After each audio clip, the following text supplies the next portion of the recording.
Friends, ఈ video వైజాగ్లో ఉన్న కురుసరా సబ్మెరైన్కి సంబంధించిన వీడియో.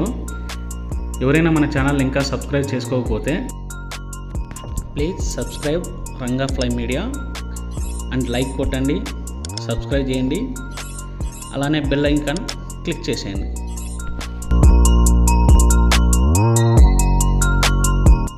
ఈ మ్యూజియంని ఎలా తయారు చేస్తారనేది ఎంట్రన్స్లోనే ఒక బోర్డు మీద ఒక 12 భాగాలుగా విభజించి చూపించారు. ఇక్కడ వచ్చేసి సబ్మెరైన్ గురించి టోటల్ డీటెయిల్స్ అనమాట, దాని ఎత్తు, పొడవు, బరువు ఇవన్నీ.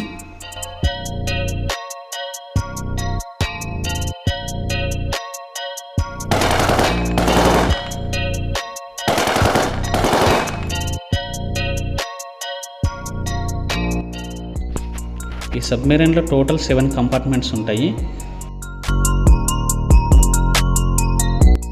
ఈ సబ్మెరైన్ రష్యాలో మ్యానుఫ్యాక్చరింగ్ చేయబడింది. 1969 నుంచి మన ఇండియన్ నేవీ కోసం దీన్ని ఉపయోగిస్తున్నారు. 1971లోన భారత్ పాకిస్తాన్ మధ్యలో యుద్ధంలో ఇది చాలా ఉపయోగపడిందని చెప్తుంటారు. ఇక్కడ మొత్తం 75 మంది స్టాఫ్ వర్క్ చేస్తారు ఈ సబ్మెరైన్ లోపల. వీళ్ళకి ఏంటంటే ఒక్కసారి సబ్మెరైన్ స్టార్ట్ అయ్యి లోపలికి వెళ్ళిన తర్వాత సీలేకి 1 మంత్ కానీ 2 మంత్స్ కానీ మళ్ళీ బయటకు వచ్చేంత వరకు ఎవరికీ స్నానం చేయడానికి అవకాశం ఉండదు. ఈవెన్ పడుకోవడానికి కాలు స్ట్రైట్గా చాపుకోవడానికి కూడా ఛాన్స్ ఉండదు. చాలా కంజెస్టింగ్గా ఉంటుంది. టోటల్ 75 మెంబర్స్కి గాను 25 బెడ్స్ మాత్రమే ఉంటాయి ఇక్కడ. అంటే 25 మంది మాత్రమే పడుకోవడానికి అవకాశం ఉంటుంది. అది కూడా చాలా కంజెస్టింగ్గా. చూస్తున్నది కంపార్ట్మెంట్ 3. ఇక్కడ ఏంటంటే నావిగేషన్ సిస్టమ్ మొత్తం ఇక్కడ నుంచి ఆపరేట్ చేస్తారు. ప్రజెంట్ ఉన్న టెక్నాలజీతోనే మనం ఆన్ రోడ్డు కూడా నావిగేషన్ పెట్టుకొని miss అయిపోతుంటాం.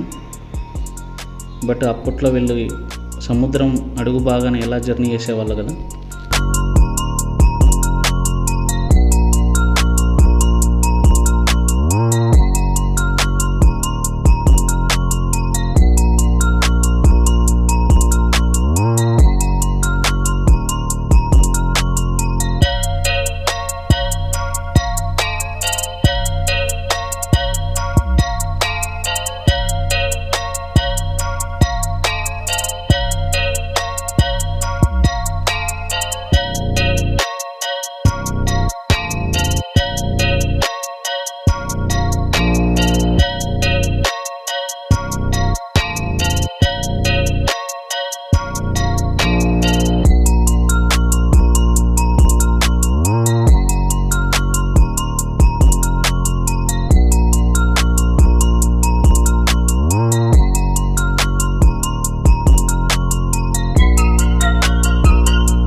Is a submarine details friends.